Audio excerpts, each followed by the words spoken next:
Great strength is not from ourselves, but from each other, he added. That's the message soldiers have been trying to get out for a long time.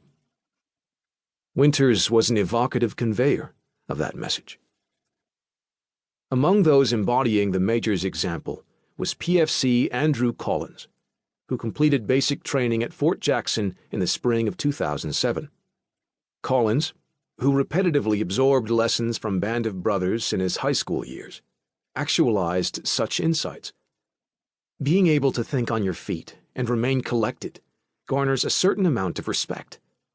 But it's not always your first instinct, Collins admitted.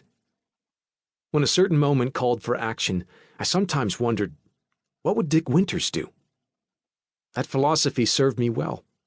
Before I knew it, I was a confidant for comrades seeking advice.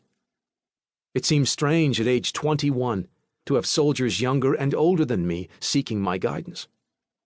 As I reflect, I recognize Dick Winters as one whose attitudes I tried so hard to emulate. Collins maintained that mindset as a sergeant during a tour of duty in Iraq. The miniseries that inspired him remains a popular go-to for service members at home and overseas. One phrase exemplifies the Winters mantra more than any other: hang tough. The simple expression with which he often concluded correspondence epitomized his chief ethic. That means you do your best every day, he claimed. If one abides by this philosophy, no day will be squandered.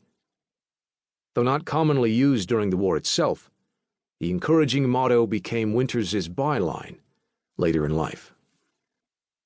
When one delves deeper into the Major's story, characters omitted in books and films emerge. Perhaps most notable among these personalities is a young lady from the mountains of North Carolina named DeEtta Almon. DeEtta was not an object of lust, but rather an affectionate counselor, a pen pal who engaged in spirited intellectual discussion. The importance of her letters to the war-weary paratrooper is irrefutable. Throughout World War II, she composed over 100 letters, and Dick responded in kind. While the whereabouts of the letters written by DeEtta are uncertain, those penned by Winters were returned to and transcribed by him and his wife in the 1990s. Those revealing glimpses into the 1940s serve as the basis for this book. Our project does not claim to be the definitive biography of Dick Winters, nor should it be considered a comprehensive history of his lionized unit. We seek to present Winters as a man of his times, adding context to his own words. How were his motivations, principles, and worldview representative of Americans at war? How did his experiences in barracks and on battlefields align with those in comparable circumstances?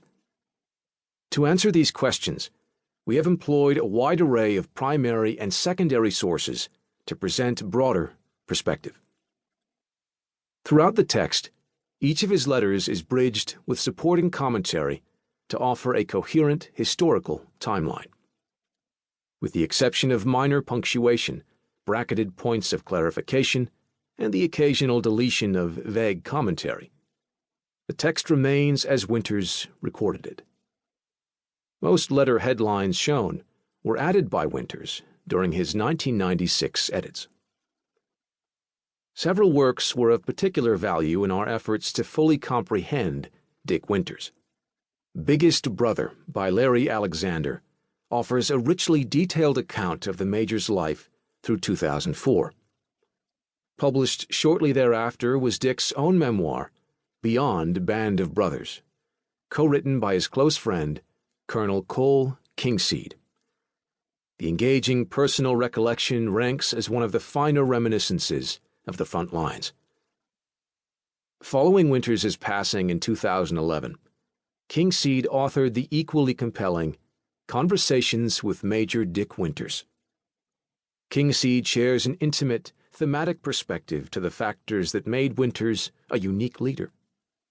Meanwhile, filmmaker